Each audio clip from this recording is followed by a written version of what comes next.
नमस्ते। देवोसनन चैनल में सबका स्वागत है। हमारे इस संसार में जो सन्यासी होता है वो बड़ा होता है या फिर जो गृही व्यक्ति होता है, गृहस्थ जीवन यापन करता है, वो बड़ा होता है। इस विषय में आज मैं थोड़ा आप लोगों के साथ आलोकपात करूंगा।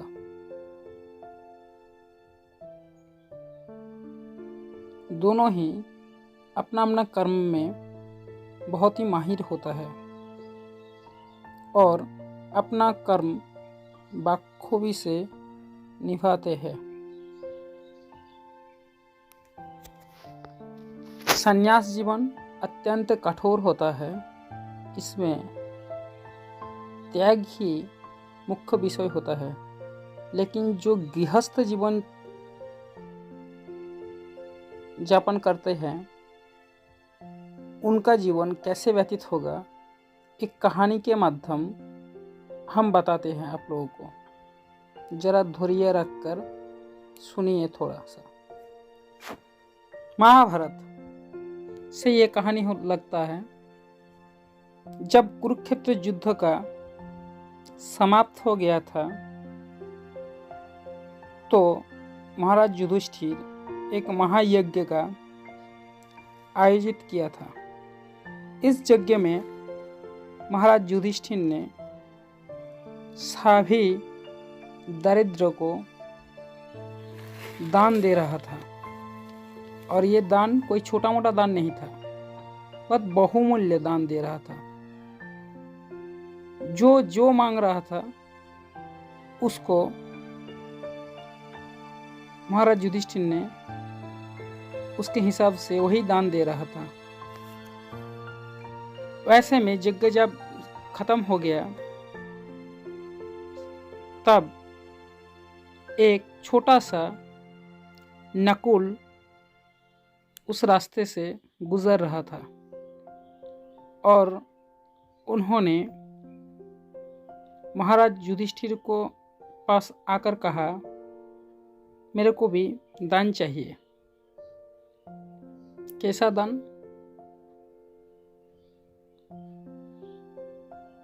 तो महाराज युधिष्ठिर को उन्होंने कहा था कि अपने जो ये इतना बड़ा यज्ञ कर रहे हैं, इस यज्ञ का कोई मूल्य नहीं है।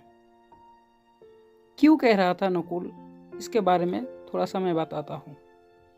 महाराज युधिष्ठिर आश्चर्यचकित हो गया कि मैं इतना दान दे रहा हूँ हर एक लोगों को और इसका कोई मूल्य नहीं है। तभी नकुल ने एक कहानी बताया।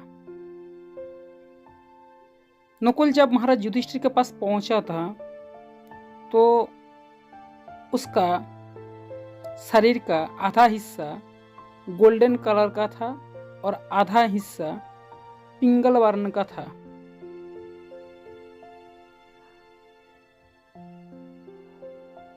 महाराज युधिष्ठिर ने कहा, क्यों ऐसा लगता है कि मैं जो इतना कष्ट करके ये जो यज्ञ कर रहा हूँ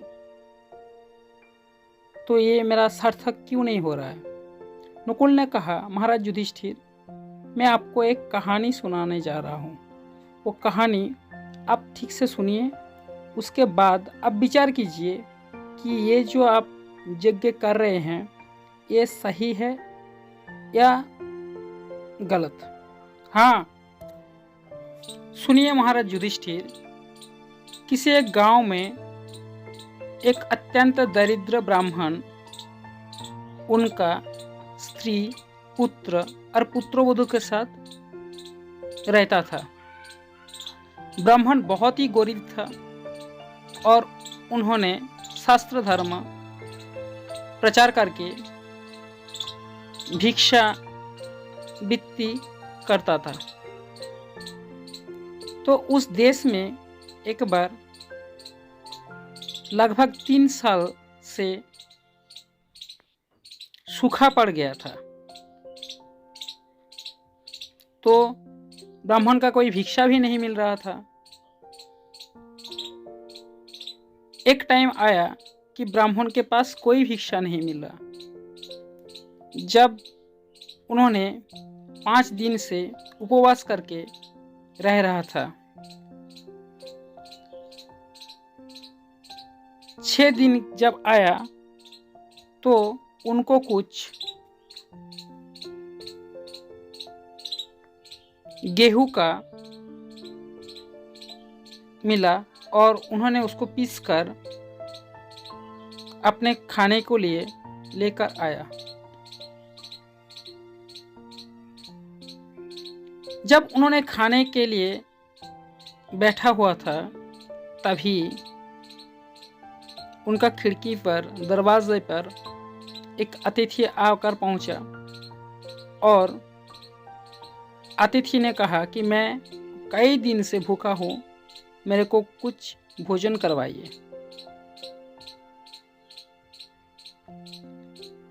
ब्राह्मण देव अपना खाना छोड़कर अतिथि को सत्कार में जुट गए, क्योंकि भारतवर्ष में अतिथि देवो भव, अतिथि ही भगवान होता है।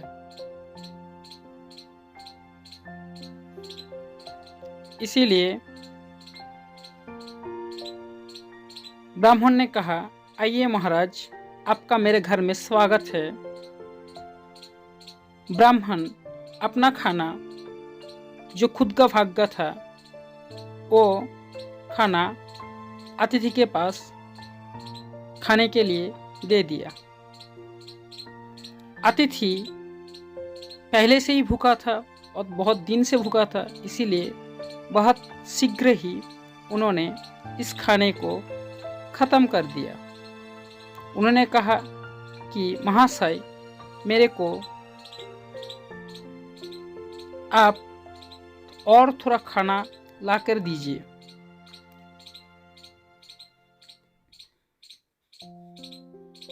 तभी ब्राह्मण का जो स्त्री था, ब्राह्मणी, उन्होंने उनका स्वामी को कहा, प्रभु, आप मेरे भाग का खाने का जो हिस्सा है वो भी आप ब्राह्मण देवता के लिए दान में दे दीजिए।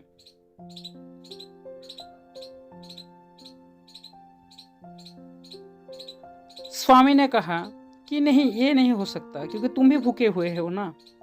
तभी ब्राह्मणी ने कहा, क्योंकि मैं आपका पत्नी हूँ और पुण्य कमाना मेरा भी अधिकार है, इसीलिए मेरे खाने से ज़्यादा ज़रूरी है अतिथि का भूख मिटाना। इसीलिए उनका पत्नी ने उनका खाना भी अतिथि को दे दिया। अतिथि ने उनका पत्नी के दिए हुए खाना को भी बहुत जल्द ही ख़त्म कर दिया और उनको, ब्राह्मण को कहा कि मेरे लिए ये पर्याप्त खाना नहीं है, मेरे को और आपने खाना दीजिए। तभी ब्राह्मण देवता का जो पुत्र था, उन्होंने कहा कि पापा, आप मेरा हिस्सा का जो खाना है वो ब्राह्मण देवता के लिए दान कर दीजिए। तभी ब्राह्मण ने अतिथि का सत्कार के लिए पुत्र का जो हिस्सा था खाने का, वो भी दान में दे दिया। ब्राह्मण देवता कहा कि भाई, ये भी मेरे लिए पर्याप्त नहीं है। तभी उनका पुत्र वधू का जो हिस्सा, बचा हुआ हिस्सा था, वो भी दे दिया दान में खाने के लिए। अतिथि ने इस बार पूरा का पूरा खाना खत्म करके ब्राह्मण को आशीर्वाद दिया और अपने गंतव्य पर चल बसा। उस रात वो चारों लोग बिना खाने के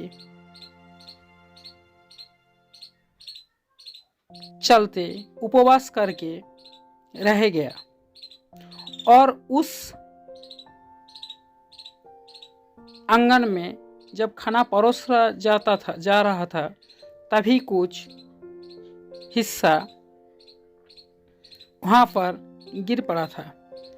इस टाइम वो नकुल आया था और उस नकुल ने उस खाने को थोड़ा सा चाटा और उनके ऊपर अपना शरीर को अच्छे तरीके से भिगा लिया था। इसीलिए उसका आधा शरीर गोल्डन कलर का हो गया था। तो ब्राह्मण ने जो अपना खाना खत्म कर अपर पर को दे दिया, ये यज्ञ, ये हवन सबसे बड़ा महत्व है। या फिर आपने जो दान कर रहे हैं वो सबसे ज़्यादा महत्व रखता है। इस संसार में जो भी कुछ मिलेगा आप उनको दान में दीजिए, क्योंकि दान कभी विफल नहीं होता, वो तो भगवान के पास चला जाता है। किसी भी वस्तु, किसी को भी आप दान में दीजिए, दान करते रहिए और भगवान का नाम भी जपते रहिए निरंतर। इसी में से आपका कल्याण होगा, आपका परिवार का कल्याण होगा और देश का भी भला होगा। धन्यवाद। ये कहानी आपको कैसे लगा मेरे को ज़रूर बताना।